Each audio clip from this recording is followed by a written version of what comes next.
Hey there. Hey. Hey! I see Johnny's here. Johnny, do you see us?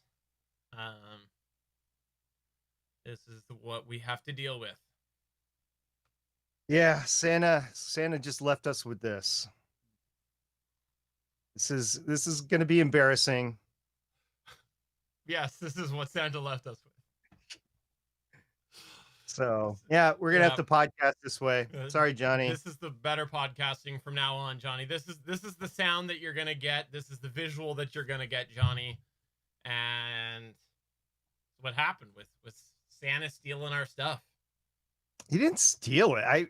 He was pretty explicit. He's seen the show. It's true. That's true. Although it was a Get a Geek show, it wasn't better podcasting, but he's Yeah. seen the show. Yeah. So I don't know, Johnny. What do you think, Johnny? If you're watching us elsewhere, by the way, we have a chat room at www.geeks.live where we're talking with loyal listener Johnny Pennington. So yeah, we'd want to know, Johnny. What do you think? You're the only one in the chat right now. Is this gonna work? Is this gonna be up to your standard? Does it work for you? Speak up, Johnny. Just a little bit louder, Johnny. I can't hear you. Just a little bit, Johnny. You need to speak up, Johnny. Come on, loyal listener, Johnny. We know you're in there. You said, yeah, hey, Bangs.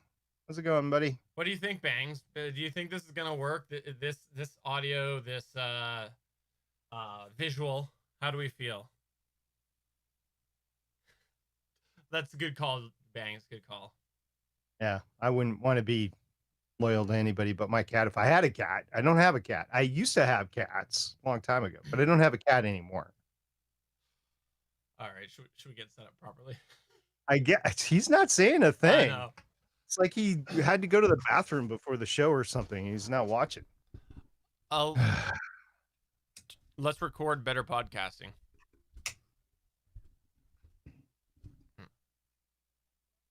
Let's record better podcasting. Yeah, it doesn't matter how many times you say it. There we go. I know SP had his mic. I could see it off screen. His was positioned a lot better. Mine was shoved right down, right in the corner. SP's was right out of frame. So, Betsy, Happy New Year. Yes, Happy New Year, everybody. Happy New Year to everybody. So, I don't want to Happy New Year, Johnny. He didn't say anything. I just got on YouTube. Need to refresh my Get a Geek channel. All right. You missed it, Johnny. You missed it. Yeah. Well, we didn't practice. Do you want to practice or you want to do it cold tonight?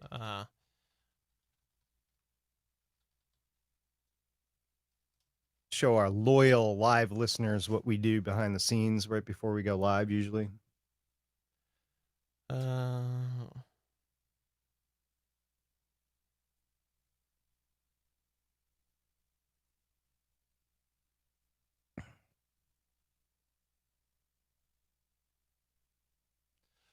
All right, let's do a little practice here. Okay. All right, are you ready to practice? I am. Yep. Welcome to episode 324 of Better Podcasting. On this show, we discuss timelines for starting a podcast. In this week's Better Podcasting Download, we discuss a former Google Audio News team's assessment of independent podcasting. And finally, in this week's Better Podback, we have a listener whose entire podcast setup changed because of the Zoom P4. Lauren, start the show now. I want to try something here. Hey, Bangs, yeah, I got that at 3 in the morning, something like that. 2:30, 3 in the morning. I got that message from the app dev. I levied a bunch of questions to the app dev, and I haven't heard anything back. There's options now in... Interesting. First off, I can see which audio codec you're using. Now it gives me the name of your audio codec, so don't name your equipment anything funky or I'll see it. In OBS Ninja. It tells me I don't even know how to do that. When you do the drop down at the beginning, if you're selecting your audio and stuff, it tells me that it's USB audio codec. In Windows, I think you can go in and rename it. But I didn't know that. Yeah, so I've got auto gain control, echo cancellation, and noise suppression. I'm gonna try turning off this on you. Can you speak again? Yep. Testing 1, I 2, want to 3. try this opening again because I want to see, because you majorly gate with the music on it. So let me try this. Hold on. Okay. Can you speak? Welcome to episode No, it's 324. doing it again. Hold on. There's one other thing that we can try here. Is there you something know I what? can do on my end? Hold on. Give me 1 sec. Sure. I'll just miss what you said. Okay, let's try again. Welcome to episode There it is. 324. Echo We're good? cancellation. Echo cancellation takes care of it. Okay. Let's try one more time. All right. And finally, in this week's Better Pod Back, we have a listener's entire podcast setup changed because of before. Yeah, I turned it back on. It's night and day difference. Yes! That makes the live stream even better now. I just need to go remember to turn that on. I don't know if when you join, if there's an option, but in my producer settings or what director settings, whatever they call this, I have the option. So I'm going to make sure to turn off echo cancellation from now on. Mm-hmm. Cool. Well, I'm kind of sad because there's no more SP's missing beard in the chat. I know. I guess that's a 2021 change. Oh well. All right. Well, I guess we should do this show. We're 8 minutes. Really? 8 minutes late? Yeah. Okay. I really need to use my stream better. I still scroll down to turn on and off the pre-show thing when I could just have a button that does it. Yeah, you should. Hold on. You should buy a bigger stream deck. You have multiple stream decks. I would consider it for the right price, but the thing is with the folders, I'd want to balance. I don't know about desk space trade-off, right? That's the only question I'm not sure about, but it would be helpful. It could definitely be helpful. I'm looking at my desk space and I don't have any right now. Yeah. So.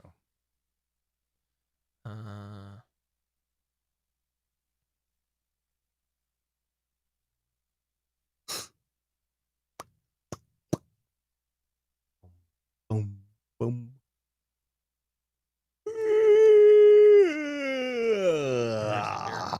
There it is.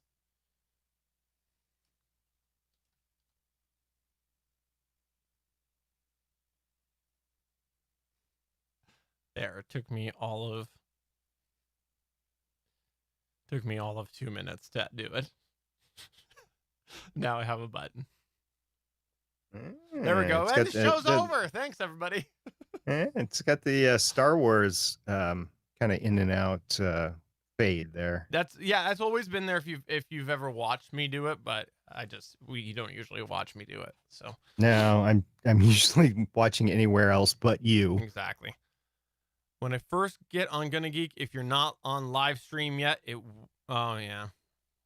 Sorry, Johnny, you missed it. We did a little bit for you, just for you, Johnny. Yeah, we did. All right. We're recording, still going. Let's do this. Hi, I'm Steven Jondrew from a podcast about something, part of the Gonna Geek Network. Just like the show, you're supposed to be doing the projector sound, SP.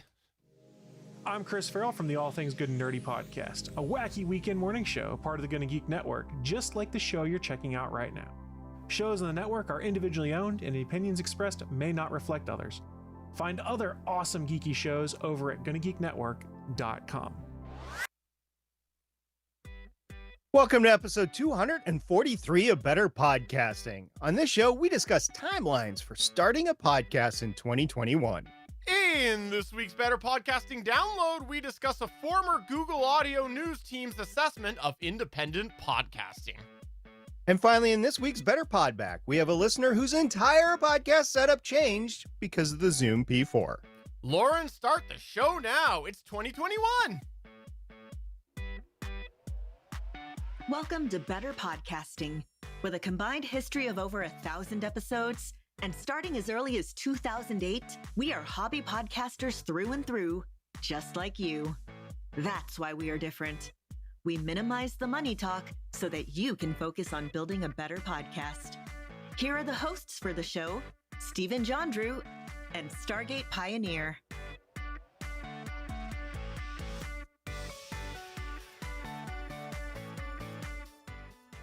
Welcome to your third week in a row of Better Podcasting Main Show. I am Stephen John Drew, and with me, of course, is SP. What better way to bring in 2021 than just consecutive weeks of the Better Podcasting Main Show? It's a new year. We've got a lot of great content stacked up for you, the listener, and we just can't wait to get it all done. All 26 episodes this year. It's going to be fun.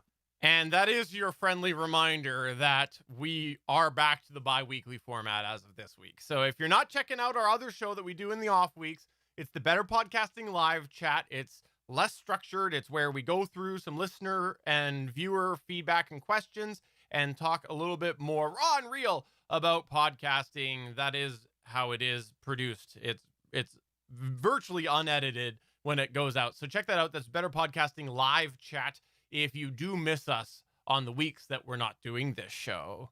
Hey, SP, usually we'd start off with a How I Say My Podcast story if we had one, but we don't this week, so we're not going to do one. But I think it's a good opportunity for us to start off the year by reminding everybody, if you had something go wrong with your podcast, you should take the time to send us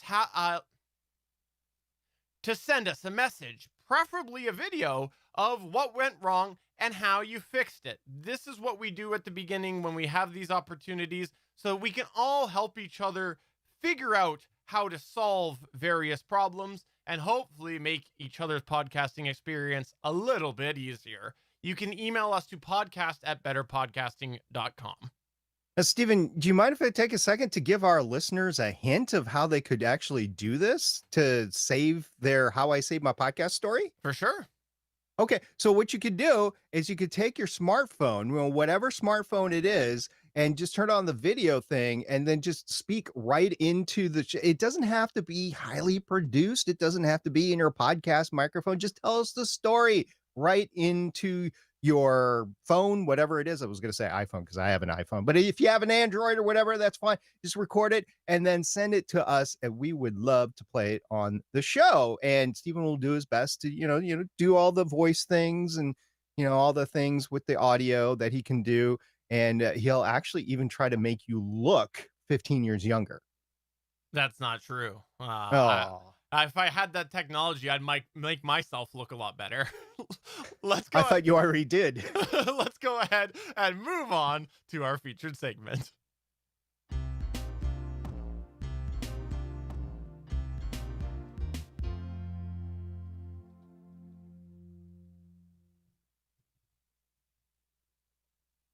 So you want to start your first hobby podcast. You've got an idea, and now it's time for you to get the podcast. Hold on. I forgot I've been doing this lately, and now I'm getting thrown off, but it's old habits die hard. I've been throwing my document straight ahead, so I'm not looking down, but it's a new thing, and I like it now that I do it. Yeah, I got to raise my monitor up. This is all stuff for the live chat next week. Yeah.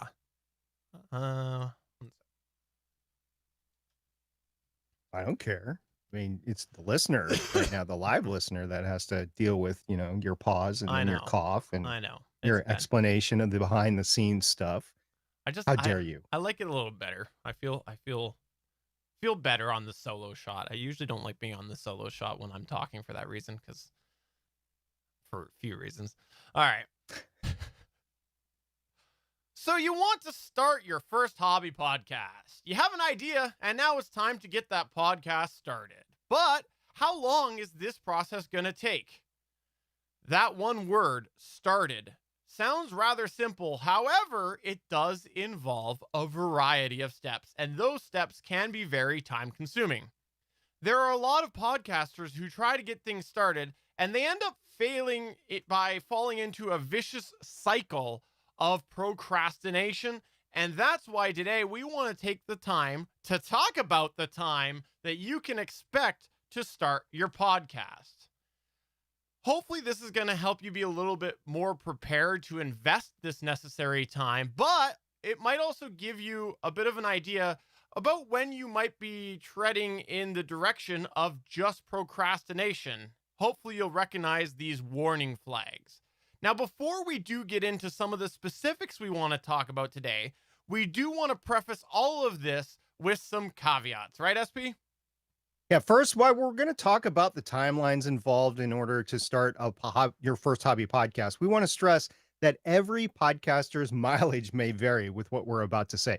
Timelines in podcasting will vary based on many factors, such as your experience with the area of podcasting that we're talking about, the time that you have available for this hobby of podcasting, your individual skill set. Maybe you do a lot of this stuff for work. Maybe you have no idea how to do any of it, the team that you have available to distribute the workload to. If you're doing it all on your own, it's going to be more work for you. If you have a team, you're going to have to manage the team dynamic, but there's more people available to do the work.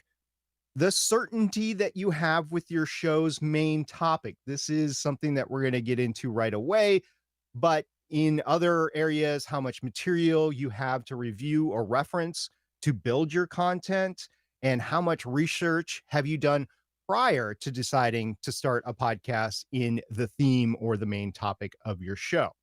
Secondly, it's important to expect delays as you go through starting your podcast. These are normal and can creep up at the most inopportune times. Some examples of why these can happen is you regret a decision that you made and have to do it all over again. And the earlier you made that decision that you regret, the more work that you're going to have to do over. Maybe something comes up through the development process that will no longer be an option. For example, choosing a media host, which then closes up shop before you start. A step taking longer than expected, like choosing music, and we'll get into that later. Learning something that changes how or why you wanted to accomplish in a specific process. You're starting your first hobby podcast. You don't know how to do any of this stuff. And in the process of doing it, you learn more about it, and then you might change your mind. So you'll have to go back and redo that step. Maybe your podcast name or your URL or your domain name is no longer available and you have to scrap that name of your show and start all over. As we record this, it's early 2021, and shipping in a pandemic remains an issue. So it might take you longer to get the necessary gear that you ordered in order to record your podcast or produce your podcast. Maybe a computer that you plan to use in your production breaks and you need a new one, or you need to fix it. And maybe it's an available recording location that can no longer be used. This could be anything from family members moving back in your house, taking over what you thought was your personal office or your study. And it could be the fact that maybe you had a conference room lined up at work that you can no longer use because of various things. So the location that you record can step in and do this. Perhaps, just perhaps, Steve, you walk with me here. Perhaps your daughter decides it's time to get married, or perhaps your son decides to ask for your help in moving across the country, or perhaps your parents ask for your help to build a deck, or, well, you get the picture.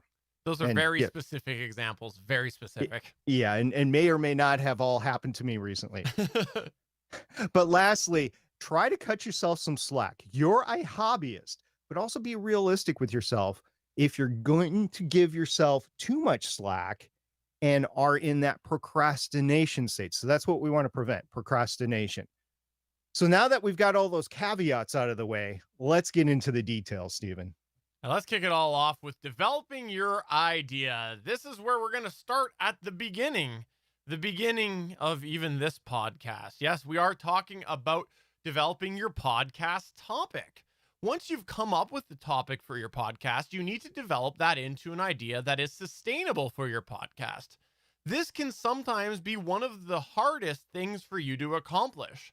It's one thing to have an idea for a podcast episode. It's a whole other beast to have a sustainable topic across many episodes. This might go across months, years, or hundreds or thousands of episodes, and this does include even audio dramas. It's one thing to say that you want to talk about your favorite movie on a podcast. It's another to make an entire podcast of multiple episodes about your favorite movie. You're probably going to grasp at straws pretty darn quick if you're going to narrow your podcast to that specific idea. Even Star Wars Minute eventually came to the end of the movie they were discussing. Fortunately, there were multiple Star Wars movies to cover, but, you get the idea. Eventually, the things had to come to an end. This is why you have to take time to develop your idea into a sustainable podcast model. Now, this would be a really good idea. Been a while since I've done the but.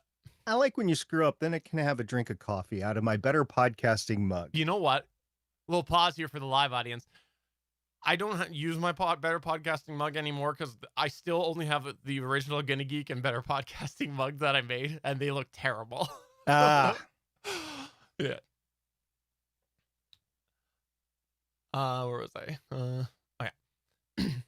This would be a good opportunity for us to mention that you should check out episode 1 of Better Podcasting, where we talked all about successfully choosing an idea for your podcast. But developing the idea can be very time consuming. This is because you have to figure out your presentation structure of your show. Not only do you have to figure out what sort of individual ideas that you have for each episode, kind of a roadmap, you also have to figure out the different components within your podcast that are going to support that general encompassing idea, such as segments.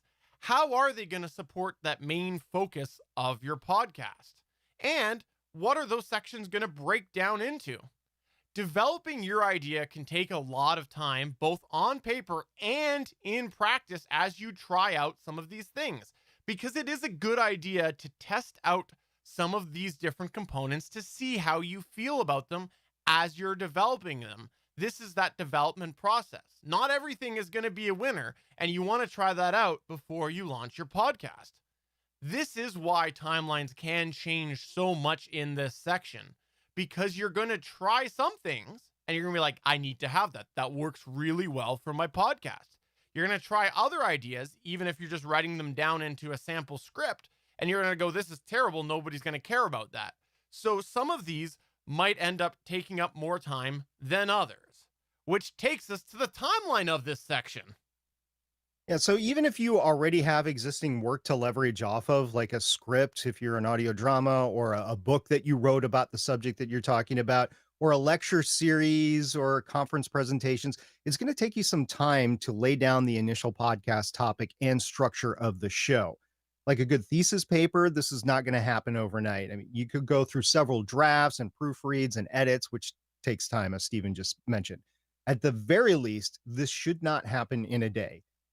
At the very least, sleep on it before continuing. That means create your idea, sleep on it overnight, and then look at it the next day. That is the very, very least that I'm going to say about creating the main topic of your show. It's at least a 2-day thing. However, in reality, give yourself a week or two, maybe even a month to firmly craft the skeleton of your show. But after a month, you should be able to move on to the next stage. If you're still stuck after a month on this stage, it is time to talk to a mentor or a consultant or a friend to get yourself back on track. So far, we're talking about coming up with the idea for your show, and we're saying that the running total of the time to start your podcast is now up to a month. Now, it should be a couple of weeks, but we're going to say up to a month. So 4 weeks. That's what we got so far, Stephen. So what's next? The next thing that we want to talk about is getting together the different production elements for your show. This includes audio elements like intros and outros, segment intros, things that the listeners are going to hear in your podcast, but also getting together the other things like artwork for your show and marketing materials. Let's kick it all off with the key parts of your podcast, which is the audio elements. We think a realistic target for getting together audio elements, once you've decided on that structure, is between 2 and 6 weeks. This is including the production and testing and all of that. And the reason that we have this vary so much is because if you're hiring outside talent, even if it's from one of those cheap services, you're going to have to factor in the turnaround time. There is going to be a level of time that you're sitting there and waiting. But in any case, there's going to be a lot of time that you need to do to try to put together these elements, preview them, try them a different way, and put them into a final production package. You might even need to leave them for a bit and come back and revisit them. I know in my experience, whenever I've put together an intro, I've put it together, been like, this is it, lock it down, walk away and come back and it's something silly like, that music's way too loud. Distancing yourself as you put together these elements can make a huge difference to polishing that product. If you're doing all the work yourself, we think this is more achievable in maybe a 2 to 4 week period. You'll need to write scripts, record them, and put together all the audio elements, but you'll also need to find some of them like music and possibly sound effects. And searching for the right music on a website like pond5.com can be a many day project in and of itself. We've both had recent projects where we've needed music and we've had similar experience. You click through the track, you take a listen, including the audio watermarking, which gets to be a pain after a while. And then you jump to the next one. The next thing you know, hours have gone by and you've bookmarked a variety of audio tracks to come back and go through the process again. And sometimes when you come back, like the next day, a couple days later, maybe even a week later, and you don't like any of the options you chose the first time around. So you got to start that cycle all over again. Maybe it's just not the feeling that you want. We've actually done this with multiple projects, as I said, and Better Podcasting was one, but we've all done it before. Music for me is really the bane. It's something that I can do myself, but it takes a long time. And if you don't get it right the first couple of tries, it can be very repetitive and very time consuming. So just book yourself some time so that you can do this. Now, the next elements we want to talk about are the visual elements. And this is more Steven's area than mine. I was taking a sip of water, full admission. I kind of figured that when I was throwing it over to you, and then it just stayed, and I was like, I'm not going to take it. You can do this in post. Sorry, buddy. That's all good. That's the editor Steven's problem.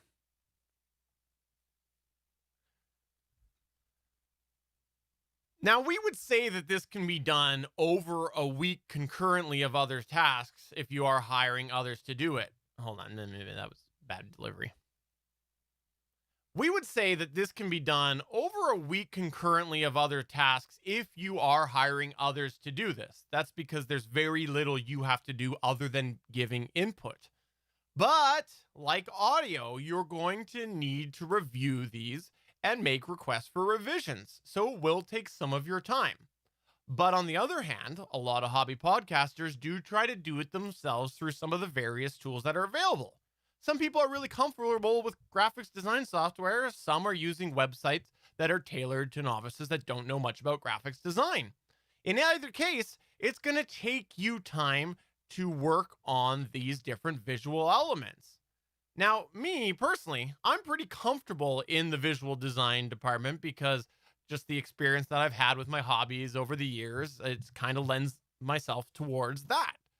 But SP, on the other hand, he's all into those CAD schematics, but you're probably going to end up with some paint cartoon drawings if he takes a crack at the visual design. Sometimes in the engineering schematics, there are pink cartoon stick figures in there too. So you get a mix and match, but that's not something that you really want on your podcast art. So it just takes time, and it might need a professional to come in or a friend that knows graphic design a lot better than you do in order to get through that. But this is an example of where the time involved will depend on your ability to perform the task or your skill in the area. And for that, we're going to say it could be a couple of weeks. It could be a month to go through this process of getting the audio and the visual elements together for your show. Like Steven said, it could run concurrently, but we're just going to add that time onto the time that we mentioned before. Started out at 2 to 4 weeks. We're going to go, now that we've got these two main tasks in, we're going to go 4 weeks up to 14 weeks. Now, if you're outside that bounds, probably need to get a little bit of help. You could, if you are an accomplished person, you could probably get this all done in a few days if you have time to dedicate to it. But for most hobbyists, you're doing this in addition to your other life activities. So it's going to take you some time to get through it. We just, again, want to make sure that you are going into the mindset with a realistic timeline involved. Now, you've got your elements, you've got your artwork, you've got the theme to your show, you've got the general structure to your show, and it's time to record your first episode. This is one of the most exciting parts of podcasting, recording. And then later on, we're going to talk about posting your first episode, but recording your first episode is one of the most exciting times of all of podcasting. Or should we say episodes? We'll get to that later. So how long, Stephen, is it going to take you to do your first episode? Well, let's start by saying if you have little experience podcasting, you should expect this section is going to take multiple attempts to accomplish and maybe multiple recording sessions, possibly with breaks in between these sessions as well. You may have a lot of ideas in your head and you may have a lot of them written down in an outline of what you want to do in your first episode, but there's something about turning on that microphone that just changes your whole comfortability with the material, especially when you have little experience on a microphone. As you go through this, you're going to find that there are many occasions where you don't like what you said and you're going to feel the need to re-record that section. We think that on average, a first-time podcaster should plan to take at least 2 to 3 times the target recording length of their episode. And then you should double it. The reason you should double it is because you may record your first episode and absolutely hate it. It may turn out to be just a test that goes nowhere, so you need to redo it. So if you plan to do your first episode more than once, and you end up being happy the first time around, that's bonus time. We think that it's far better to plan on being really unhappy and scrapping the first episode than sitting there and putting self-pressure on yourself because you've realized that if you don't continue with this first episode, you're going to be behind your schedule. And now you feel that you have to get this episode out and it's really a subpar product. We think it's better that you're happy with your first episode than putting out something that you really don't like.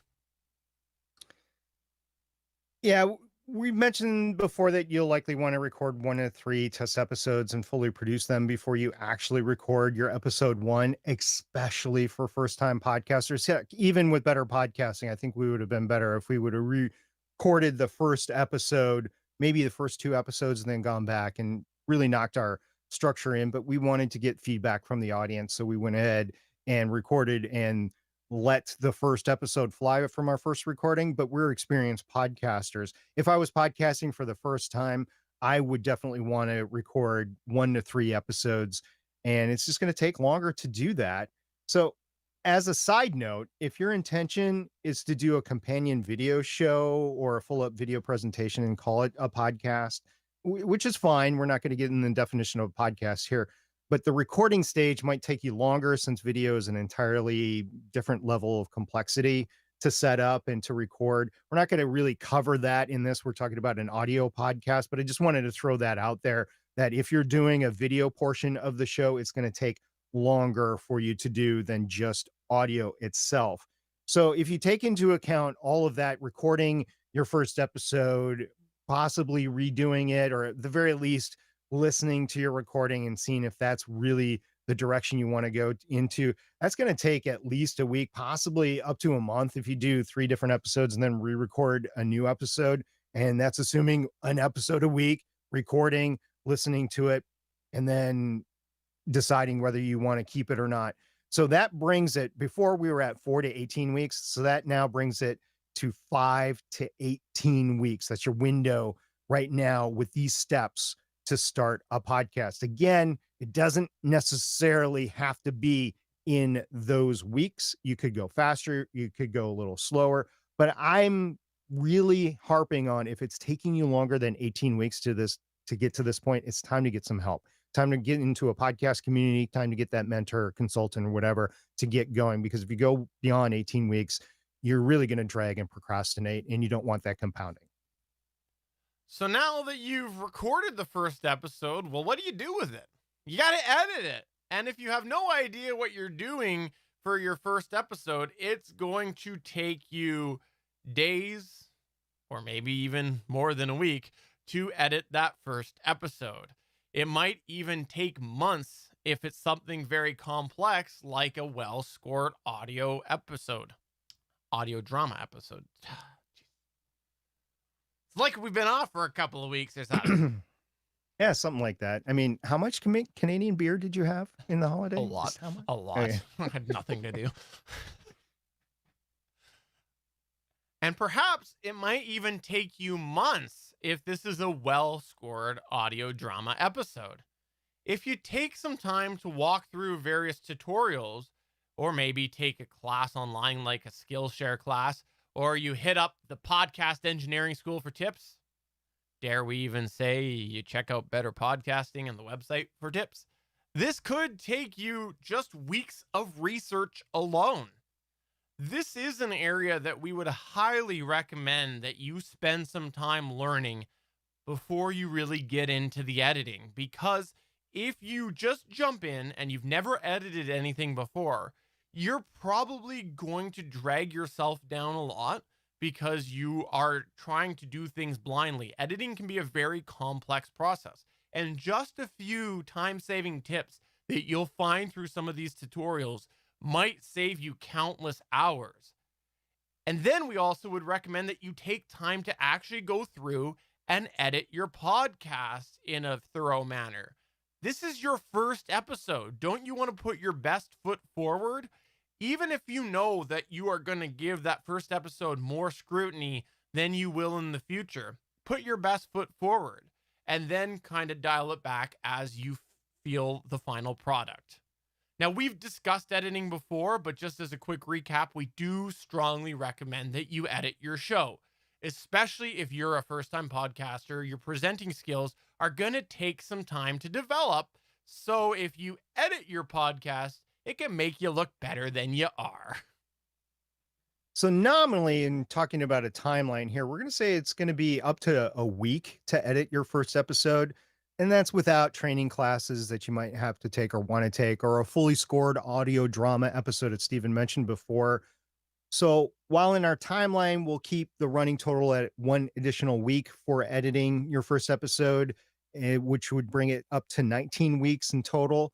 This stage could go longer in the case of added training or really getting into the scoring of an audio drama or the sound effects or whatever you're doing with the audio drama.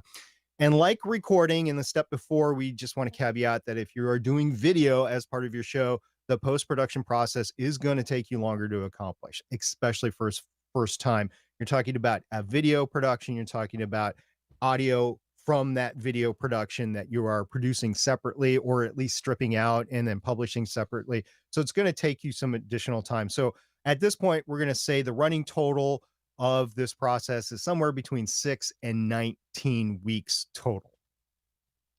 Now, the next section is one that I know is near and dear to SP's heart, and that's because his middle name is Promotion.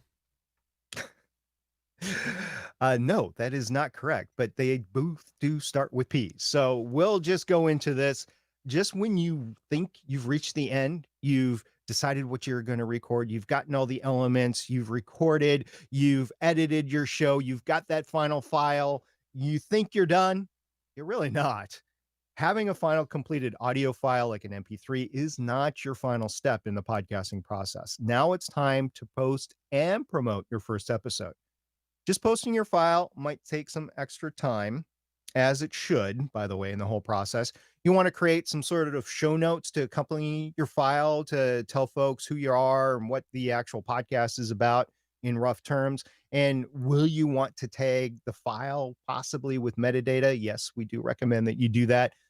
And the actual writing of show notes in the MP3 file metadata tagging is not going to take you that long, but coming up with what you want to put in place with your metadata tags, or what you want to structure your show notes like in terms of format or in terms of verbiage, or specifically what you're trying to highlight in your show, that is going to take a few hours or even days to get to the final product that you want to put in your show notes.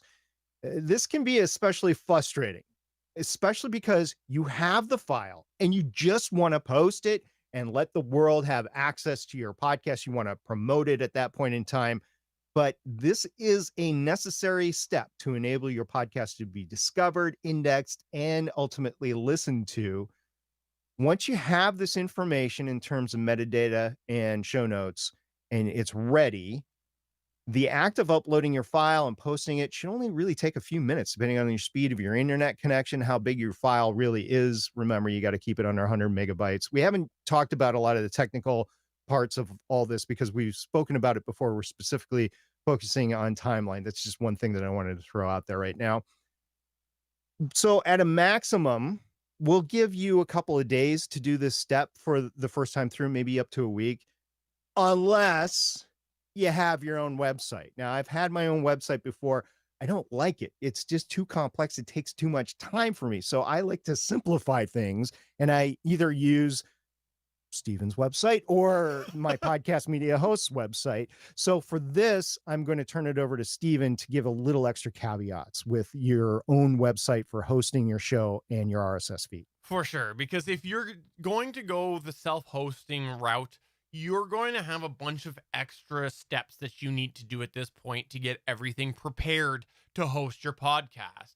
This is, of course, including things like maybe registering domains, but putting that aside, just setting up the infrastructure on your website, even if it's existing, because there are certain components that you're going to need to put on your podcast that you probably don't have it already for running just a regular website without a podcast. You're going to need something to create that RSS feed and put all of that podcasting meta information in there, such as the PowerPress plugin for, I'll redo that so I'm not saying Power Plus. Oh, why not? You've already stopped, but that would have been fine. Man, I got a frog in my throat. You know tonight. what? We both do. I heard it earlier today with you, and I was going through it. I tried to power through it, and it just couldn't. I was gonna comment. I was gonna take a little edit point to comment about it, but I thought I'll just keep going. Well, and now it's an edit point.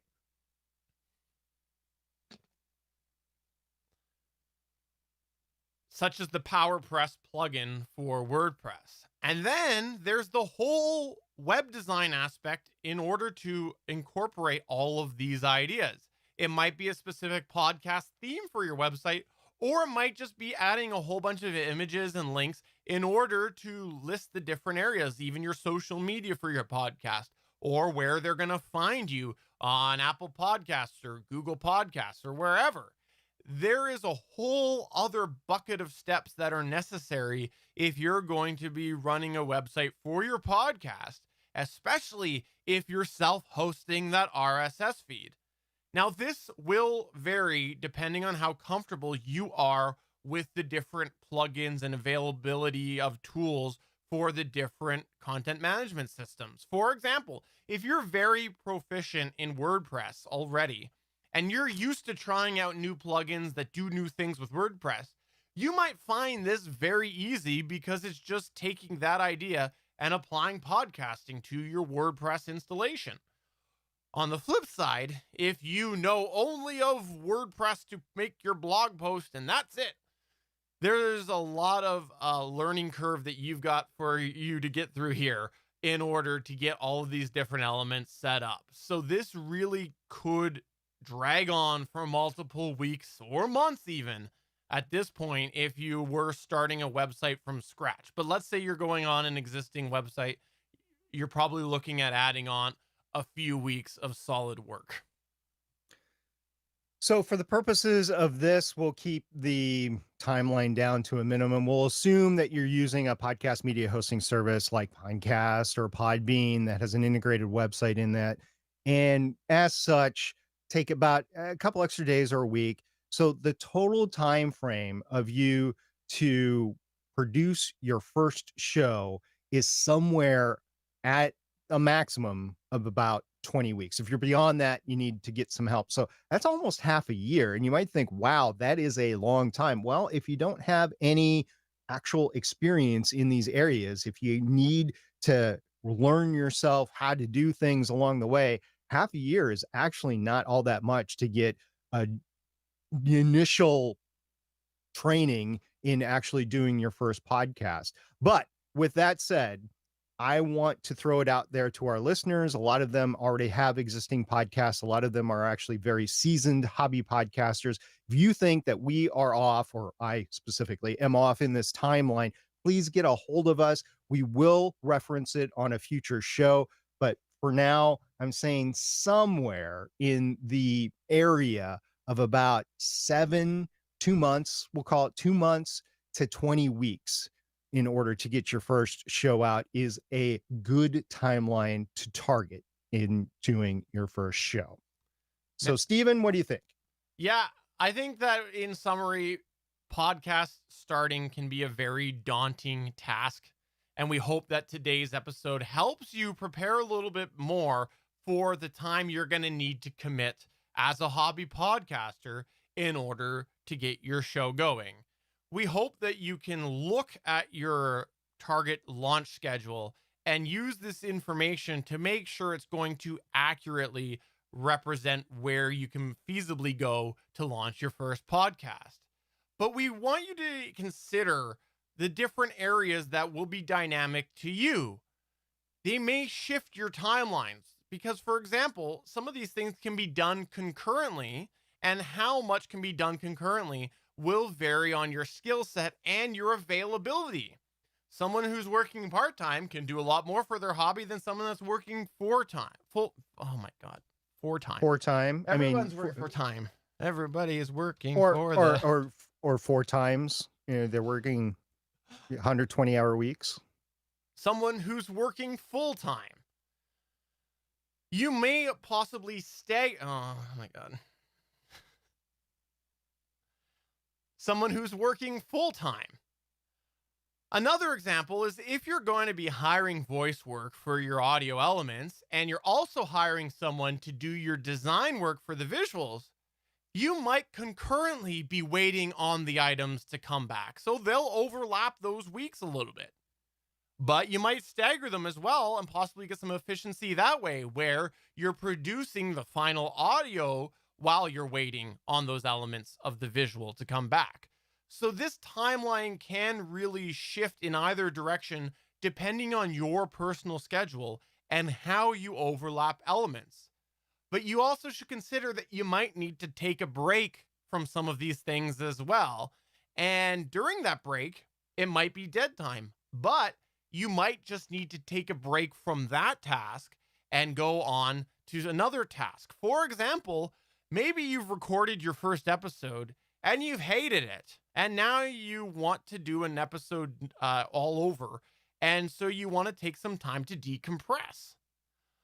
Well, do you need time away from working on this, or do you just want to go on to the next thing so you can go ahead and continue on some of that work with the audio elements or the visual elements instead of just having dead time? Again, another example on how this timeline might shift.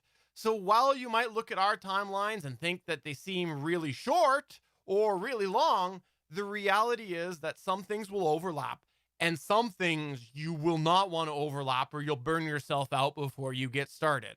So it's a general guideline with our experiences, and we hope that you consider that your mileage may vary a little bit depending on your personal situation. And remember, as you launch, do not strive for perfection. We've talked about it before. Good enough is better than never done. After all, you'll pretty much always be looking back on your early episodes and wish they were done differently than you have. And most importantly, this is a hobby that you chose. Make sure you're having fun with it. We say this almost every episode, if not every episode. Make sure you're having fun with your hobby podcast. And that is the key metric and indicator to me of a good hobby podcast. This is the Better Podcasting Download. So for our download, our first download of 2021, I'm going to reach back and go back to 2020 since it's only really been a couple of days and I haven't seen anything in the news that I really want to talk about for 2021 yet. Actually, we have stacked 3 complete downloads right now of stuff that we want to talk about in 2021 already. And the first one that I want to talk about is an article that was posted on December 12th of 2020. It was written by a former public radio reporter, and he also left Google's audio news team earlier last summer, I guess. Steve Henn, he wrote this article has independent podcasting peaked? And for the purpose of this show, we're going to loop hobby podcasts in with independent podcasting. There is a lot of business stuff that is in this article. I read the article and I just thought this is the pinnacle of what we've been talking about all along about, is hobby podcasting sustainable? Can hobby podcasts exist in the same world as all these business podcasts do, especially within the last year, this last 18 months of consolidation of podcasts that are going behind paid walls, of streaming podcasts now. I mean, this big Spotify deals everybody knows about. Amazon just bought Wondery, which I don't think we talked about on the show before. There's a lot of big business stuff going on in podcasting right now. And of course, we cater to the hobby podcaster. So in my opinion, what does this mean for the hobby podcaster? Is hobby podcasting still sustainable in 2021? I said this way back when we started, probably in 2015. And if I didn't say it in 2015, I know I said it in 2016. The thing about hobby podcasts that is going to keep it going is the openness of the RSS feeds and the ability to get the podcasts out everywhere. If something changes with that, like if some entity takes over RSS feeds and that you have to apply and you have to give a big registry fee to get in directories or something like that, which is kind of happening now, but kind of not. But we're on a path that could happen. Then that would kill hobby podcasting as we know. Would it kill the ability to make a good audio show or a video show and get it out there? No, not yet, but it could possibly happen. That's just what I want to talk about right now. I'm not going to talk about the ads. We never talk about making money on this podcast, although I do recognize that a lot of people do. One of the things that in this article, they talk about like closed membership sites. And if you think about YouTube channels, they have membership sites. You think of podcasts out there that have very active Patreon communities. You think of Discord has been set up as this wonderful thing that you can link that to a Patreon membership or a YouTube membership and have channels that are only available for people that are part of those memberships. So there are an ability within hobby podcasting to build those pay to podcast activities relatively simply and cheaply. I mean, you're still going to have to pay all the taxes with it and everything. I'm not going to go into depth on that. I just want to say it's a possibility that independent podcasts that are hobby podcasts can still function in 2021 just fine. You don't have to be a big name. You don't have to be a business, although I'm not going to speak to tax reasons. You can do it in 2021, but we will continue to look out for you. And if there's going to be a showstopper that comes along, we're going to call it out on this podcast. You know, one thing that I've been thinking about a lot lately in this sort of whole concept here is the word of mouth or the referral process that is happening now with more and more consumers coming into podcasting.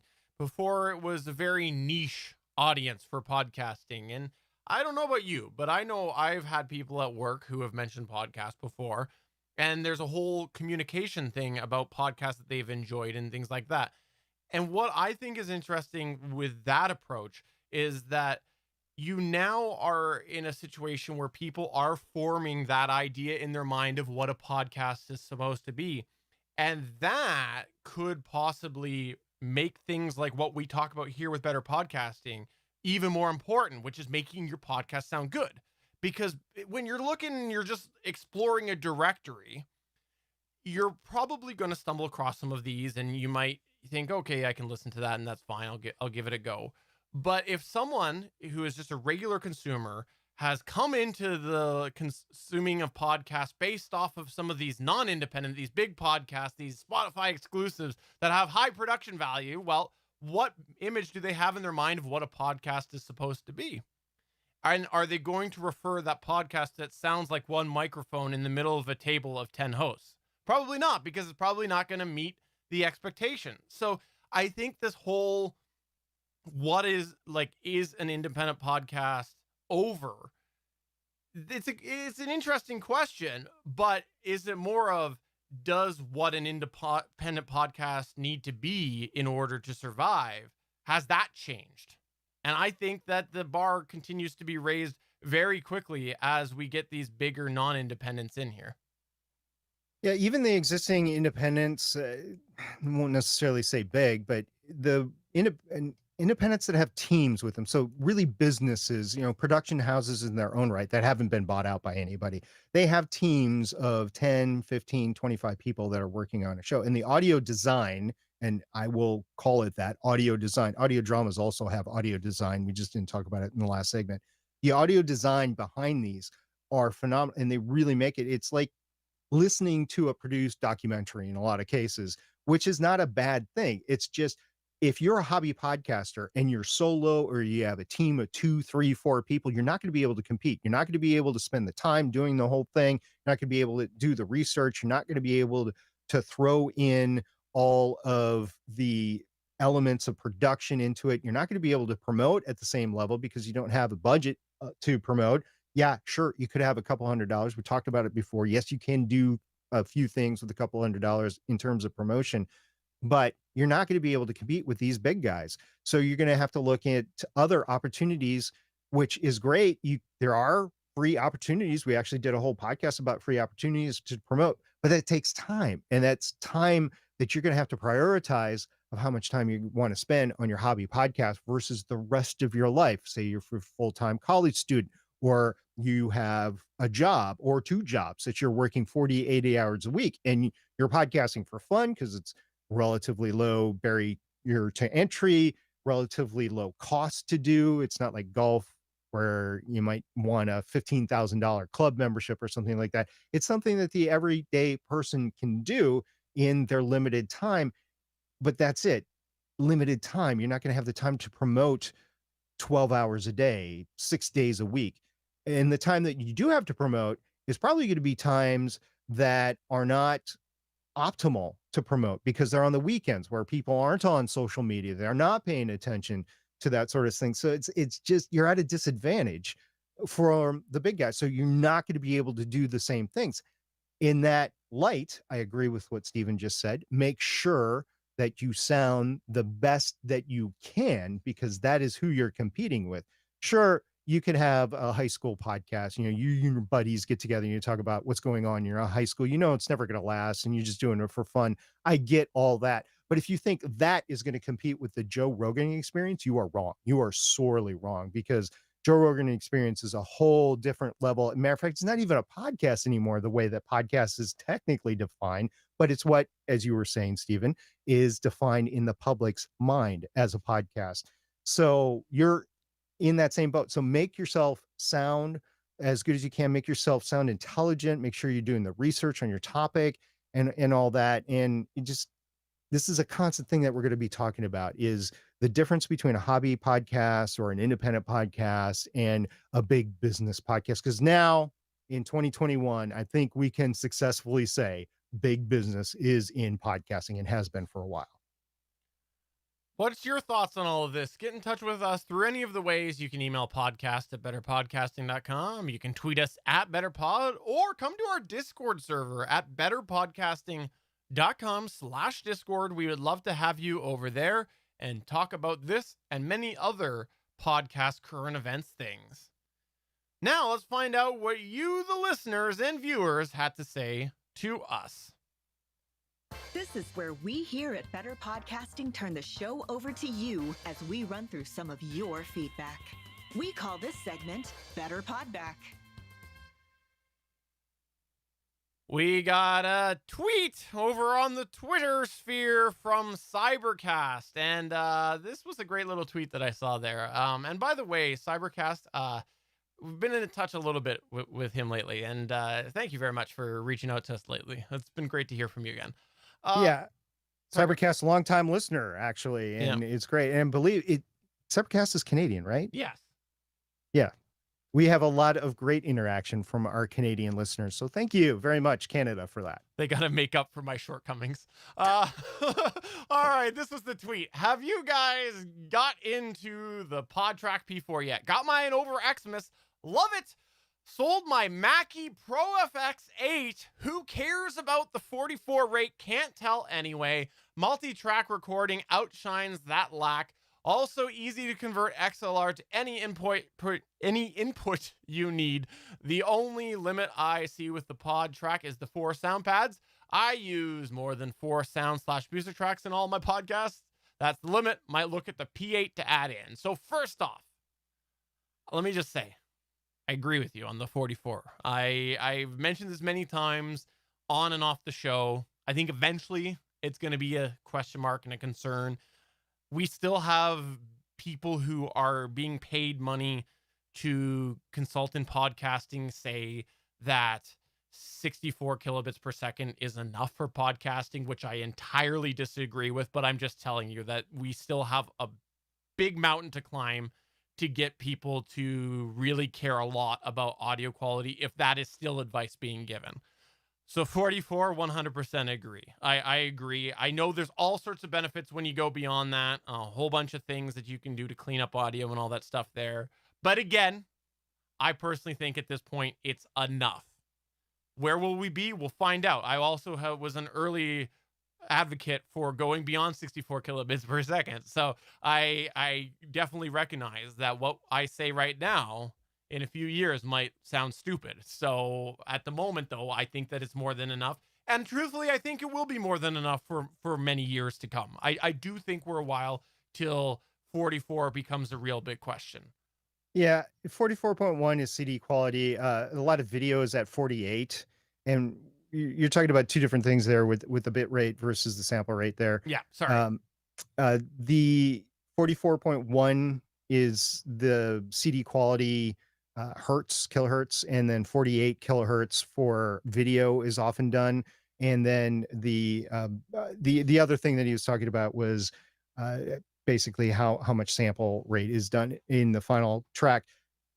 The thing that I want to say here is with the sound pads, there's only 4 sound pads. It's better. First of all, it's better than none because my Zoom H5, my Zoom H6, they don't have any sound pads whatsoever. So having 4 is better than none. That said, if you want more, you can always inject more in a mobile device. I have iOS devices and I have Backpack Studio on them. The problem is getting that into the P4 because it only has XLR jack. So you got to go through some conversions in order to make that happen. That said, it is such a leap forward compared to what we had available when we started podcasting. Definitely what we had available when we started better podcasting in 2015. Basically, what I have, what you have, are state-of-the-art gear that was available in 2015. Well, more than what I have than what you have is state-of-the-art gear for 2015. And you have your studios in another level above mine that's available today because you have the Rodecaster Pro, you have the Zoom L8, you have the Zoom L12, which we didn't have when we started better podcasting. And that is awesome. The sound boards, though, I mean, if this is all you got, you can work with 4 sound pads and then you can just go on for, even if you have to. And we did this a long time ago where we took our phones and we put them next to the microphone. I remember doing this for Voices of Defiance. I would play feedback and I would play it into the microphone like that. And then I would just add it in post. It works great. And it just is fine. So yeah. His first question, though, have we gotten into the PodTrack P4? Unfortunately, I have not done even my unboxing video with it yet. I had some things happen over Christmas. It seems like a common theme with me, right? I do plan to get into the video things, that unboxings that we talked about in late 2020. I just haven't gotten into it yet. And we might have something special planned for the PodTrack P4 in the coming 2-3 months. Yeah. Before I address why I also haven't, I do want to say, yes, I did entirely blend 44.1 sample rate versus the 16-bit recording rate. And I was blurring them together because it seems like everybody is constantly, who wants to criticize the P4, bundling those two things in together. And so I'm glad you clarified that first off. And again, both of those, I think at this point, are not an issue at all. But I also did not get into mine over the holidays, and that's a whole other conversation that is not about podcasting. It's about appliances and a horrible delivery experience. Hit me up on the Discord if you want. It ruined, like, it was 3 solid days of work, but because it happened on the other side of the weekend, it basically cost me nearly a week. As a matter of fact, for those that might have seen a holiday movie called Home Alone this past year or ever, it did involve steps, it involved ice, it involved chainsaws, it involved crowbars. It was a painful experience for Stephen, the homeowner, not the burglar involved here. Well, thank you for reaching out to us. That's great. And yeah, definitely got to get to mine. We had Randy Walker in our Discord say, found somebody selling a local Q2U kit for $40. This was a cool little conversation. I won't give you all the back and forth feedback, but I wanted to bring this up because it was neat. It was one of those cool little, like, hey, we got this cool community in our Discord server because Randy just randomly throws this out there. And then the back and forth happens. And next thing you know, he's like, I'm on my way. And people are talking about that. He's like, I got it. So just fun to have a little glimpse into the little things in between our episodes in our listeners' lives. So thanks, Randy, for doing that. That's the type of community fun that I love having over on the Discord server. For you long-term Star Trek watchers out there, I'm going to do something, you're going to know what I'm doing. John S. Badger actually wrote us as well about file sizes, right, SP? Yes, he wrote us and he said, hello, podcasters. How do you share your audio and or video files? I use Google Drive, and it has been a good method as email doesn't generally allow for the file size. There's a lot of ways that you can port files back and forth, a lot more ways today than there used to be 10 years ago. Dropbox, OneDrive, the iCloud, which I think I'm going to do to make Steven get into iCloud to download a file for me. Not gonna happen. And yeah, there's lots of ways to do it. Is there a best way? It's what works for you. What's available? What do you use? What is your other person use that you're going with? It really doesn't matter. In my opinion, Google Drive works great. I agree with you. I kidding aside about iCloud, if you were all into iCloud and that was the way you wanted your storage, whatever, it's a link that I click. And maybe I signed up for an account. For me, I share most of my stuff through Google because I am heavy into the Google side of things. And like I do Google Photos, I have Gmail, so I use Google Drive a lot. So I've paid for the extra storage. So that's why I personally do that. For a long time, you were very into MediaFire. I didn't use MediaFire. Once a year, I get an email, I think it is, that says, hey, your MediaFire account's about to expire. Click if you want to renew. And I do. I don't pay, but it'll cancel on me. But I never used MediaFire other than to get your files. And I didn't care because you gave me a link and I downloaded it. It was fine. Yeah, I'm grandfathered under a plan with MediaFire, $25 for a year for 1 terabyte. That's a good deal.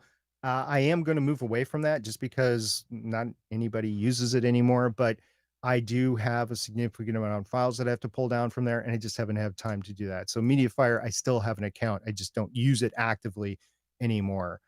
So it's whatever works for you. I would like to know from our listeners what they use. And I know we had a conversation on Discord, but I would like to know from our podcast listeners what they use, because I want to know if there's something new and interesting out there and I'm not using it. I want to be able to use it. So let us know at podcast@betterpodcasting.com. We also got a comment from Kim Alloway. Kim said, what's the current webcam recommendation? I'm considering one for my kids' virtual school and stuff, but I'd want to get one I could use to maybe do a video component for podcasting. I'm assuming things aren't in stock too. First of all, great assumption. Yeah, things aren't in stock. Second of all, just today I saw on Slick Deals a Target.com for a Logitech C922 with the flap over it, the privacy flap over it, for $69, which is a deal because they've been going for $99 or more. I had several, you had several. We had talked about actually getting rid of our excess cameras, but I really don't have excess cameras. I use everything that I have. And you could sell them on eBay for $150, $200 earlier this year. They're starting to become available. They're starting to come down in price.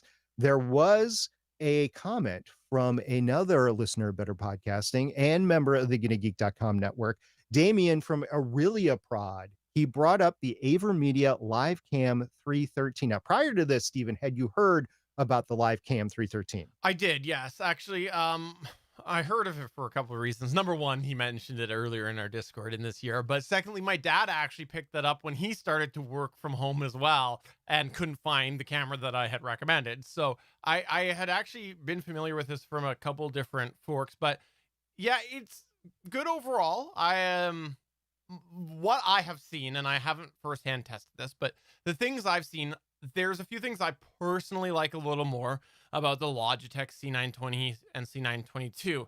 However, there are some things that I think that the Livecam 313 does win a little bit in certain areas as well.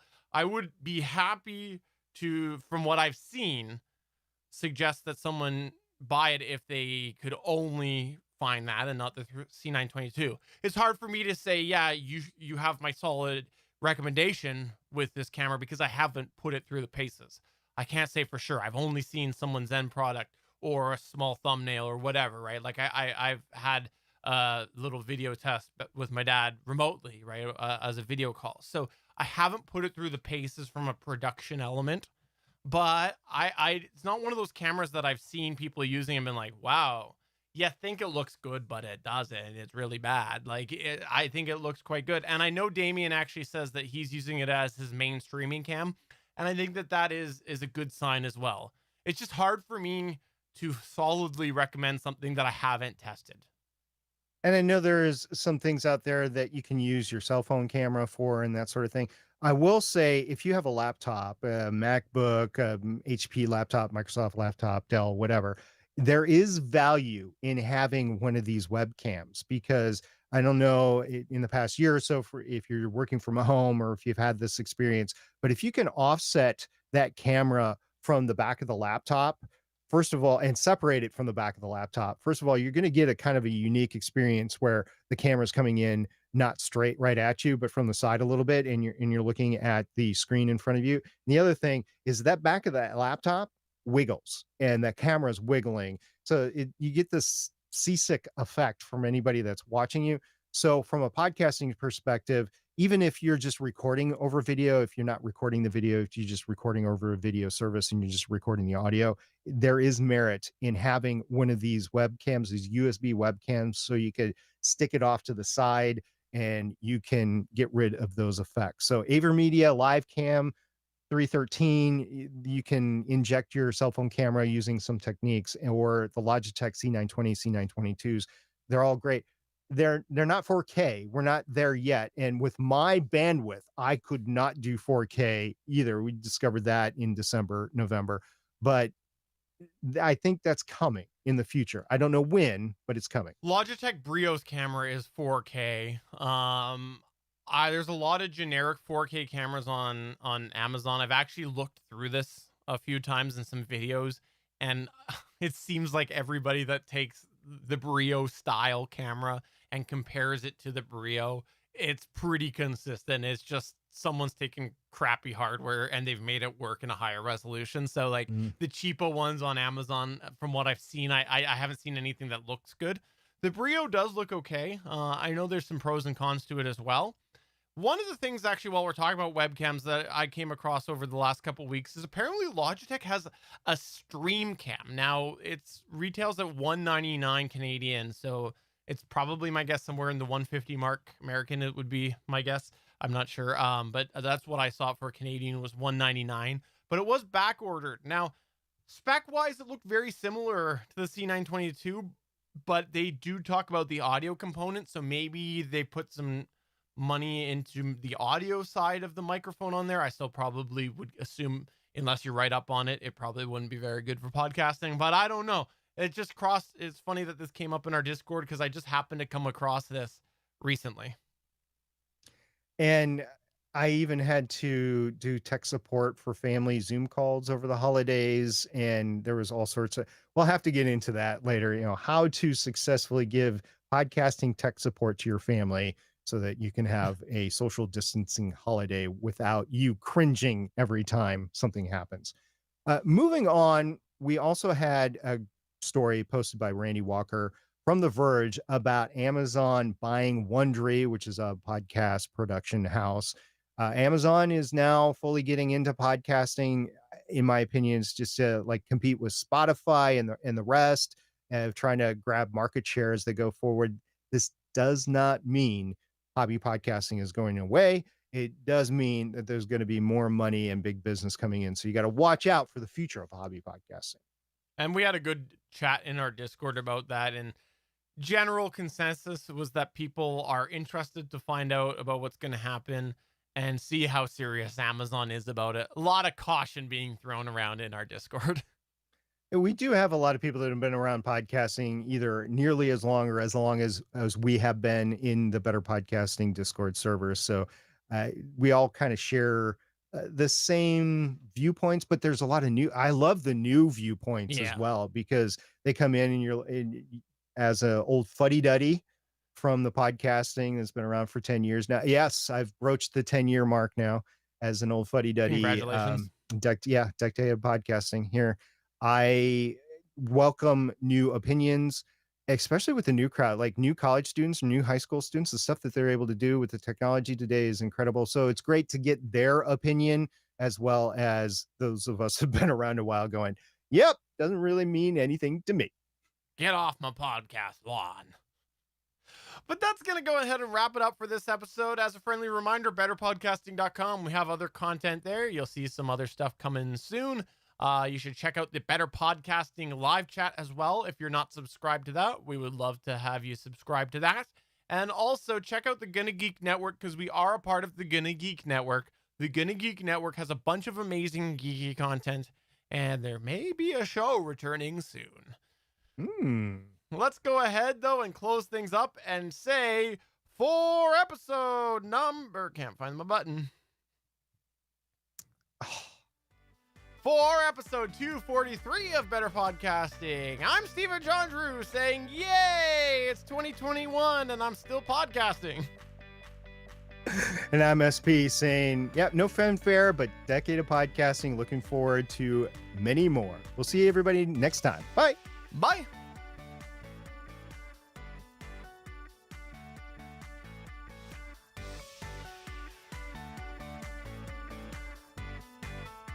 Thanks for checking out another episode of Better Podcasting. You can find the full back catalog of Better Podcasting at betterpodcasting.com.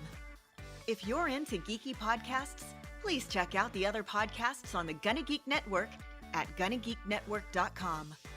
This show was produced and edited by Stephen John Drew of Gonna Geek Productions. Voice work was done by L.W. Salinas. Thanks again for listening or watching, and we hope to see you again next week. Johnny tells me that I should use the BP40. Johnny's always liked you on the BP40. And I like myself. Every time I pull it out, it's like going home. But I should... like, even when I'm using it for my unboxings, I'm not even going through the DBX. Like, for the unboxing, I just go directly to the L8 or whatever I'm using. I'm like, whatever, it's good enough. And every time I do that, sometimes I don't put my headphones on, but when I do, I'm like, oh, yeah, that sounds good. Oh, yeah, baby. Yeah. You edit it with your headphones on going, oh, you put it on in the car on the way to work. Oh, wait. Yeah, exactly. I need to revisit, though, the idea that someone brought this up last year, if not the year before. Did I ever get anywhere with my recording the DBX 286 output, but also putting out the, like, doing all of it post-production by using the split in the DBX, right? Because I'd started to do that, and then I never got there. So I wonder if that's even a thing anymore, because of all the post-processing that you can do on the Rodecaster Pro. I mean, the people that want to do that are doing it on the Rodecaster Pro now. So I don't know. I mean, that's just on the Rodecaster Pro. It's not on anything else. Yeah. So DBX is still in play, but I was just thinking, like, it would be interesting to see about doing it all with effects. Because sometimes I talk a little quieter, and I don't like how it gates. You know? Yeah, anyways, never mind. Yeah. You don't like how the DBX gates? Yeah. Well, yeah, I mean, it depends on how much gain you throw in at that first step. I'm looking at it right now. The gain, the knob all the way on the left. It depends on how much is there before the gate starts all the way on the right-hand side. The thing is, though, the big difference between you and I can say this confidently because I've edited many episodes with you. You're a consistent talker. I am not on these. I have tried. I am not. And I can tell the difference between when it's compressing and it's not. You are very consistent with your levels, and so there's not a lot of peaks and valleys. So you can dial it in. With me, I have to run it a little low or I'm going to clip because I have this way of sometimes. Okay. Yeah. And your compressor is not going to catch it because the attack isn't there. You know what I should do? I should just go back to all Behringer equipment. They're sitting here unused. Dude, it's up to you. It's your equipment. You can do whatever you want. The one after I got it repaired, I never even. Actually, I did use it for a bit because that was the 4600. Yeah, because you wanted to use it to make sure it was repaired right. I mean, you had that whole thing in your head going. Yeah, I just had it repaired because I used it. That's right. I actually was using it. I was using it up until about the time that we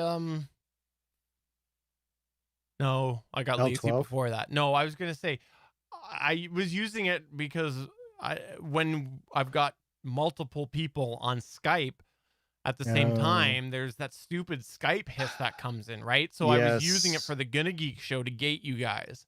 Yes. And then I did stop it before OBS Ninja. I stopped it when we were using Discord and Discord didn't have it. That's what it was. Oh yeah, Discord was crystal clear. Yeah. It was, my gosh.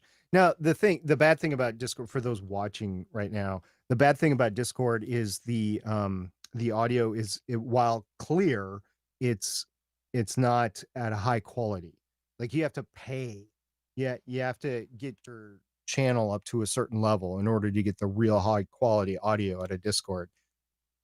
Which isn't bad. It's not a bad thing. It just means that you got to go through some work in order to get it. And I don't know that that's entirely true for a one-on-one call. We never ran into that issue. I think the one-on-one calls are through the server though. Oh no, they're not. They're friends. Yeah. They're okay. Like the calls. DM. Okay. How we were using it. Yeah. Yeah. I just noticed I turned off auto gain control, and you won't hear it, but go ahead and talk, and the listeners can hear it. Okay, testing 1, 2, 3. I am doing a test for Steven and the listeners. And now you're back on.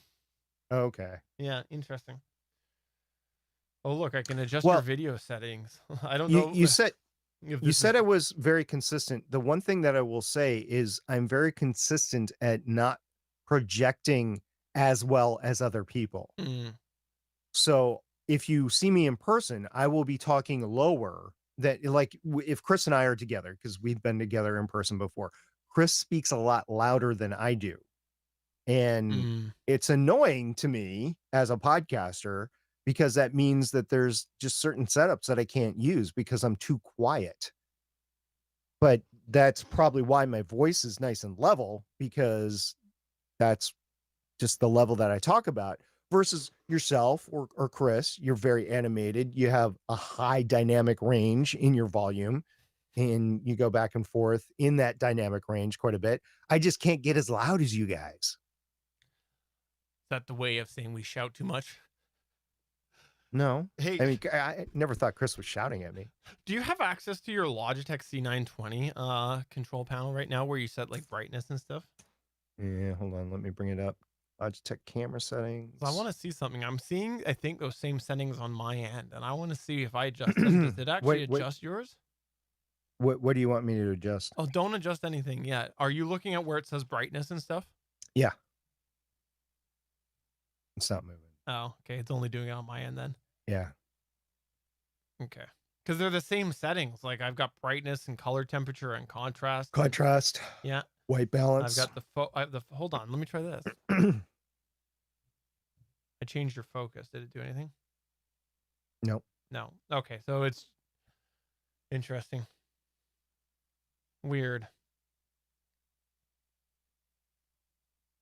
All right. Well, thanks everybody for coming. Actually, you know what? Do this. Hold on. Let me do something. Okay. Now close this window. I did. And open it back close up. This window? No, the C922 window. Okay. Now open the settings back up. All right. and tell me what brightness is on. Oh yeah, brightness increased. Did it really? Yeah, it used to be right down the middle, and it increased. What number is it at? Oh, you don't have that, right? I don't. Yeah. Okay. Okay. So go ahead and hold on. Let me do just. Oh, it's not June on mine. Oh, okay. Close that down then. Okay. So no. I've got a number here. So okay. So go back now. Open it again.